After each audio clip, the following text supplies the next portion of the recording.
আসসালামু আলাইকুম। আজকে আলোচনা করব সার্ভাইকোজেনিক হেডেক সম্পর্কে। সার্ভাইকোজেনিক হেডেক কি?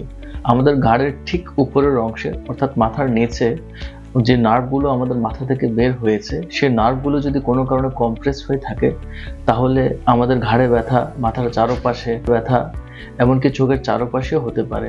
এটাকেই বলে সার্ভাইকোজেনিক হেডেক। এটার কারণ কি? সার্ভাইকোজেনিক হয় মূলত যারা দীর্ঘ সময় ঘাড় ঝুঁকিয়ে কাজ করেন কিংবা পড়াশোনা করেন, তাদেরই সার্ভাইকোজেনিক হেডেক অনেক বেশি হয়। সার্ভাইকোজেনিক হেডেকের সমাধান কি? সার্ভাইকোজেনিক হেডেকের জন্য আমরা সমাধান হিসেবে বলি 4M থিওরি। 4M থিওরি কি? ফার্স্ট এম ফর মুভমেন্ট, অর্থাৎ আপনার মুভমেন্ট বাড়াতে হবে। আপনি যদি দীর্ঘ সময় ঘাড় ঝুঁকিয়ে কাজ করেন ল্যাপটপ, কম্পিউটারে কিংবা বইয়ের পাতায় দীর্ঘ সময় গজে থাকেন, তবে একটু ঘাড়টাকে তুলে কিছু স্ট্রেচিং এক্সারসাইজ করুন কিংবা ঘাড়ের কিছু মুভমেন্ট করুন। Second M for meditation.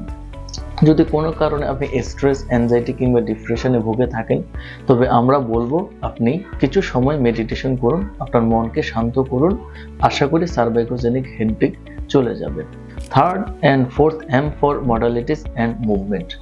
এই ধাপে আপনাকে একজন বিশেষজ্ঞ ফিজিওথেরাপিস্টের শরণাপন্ন হয়ে আপনার ঘাড়টাকে অ্যাসেস করে কিছু পেইন রিলিভিং মডালিটিস, কিছু মুভমেন্ট, মোবিলাইজেশন, ম্যানিপুলেশন কিংবা মায়োফেশিয়াল রিলিজ নেওয়ার প্রয়োজন হতে পারে, যা একজন বিশেষজ্ঞ ফিজিওথেরাপিস্ট দক্ষ হাতেই করতে পারেন।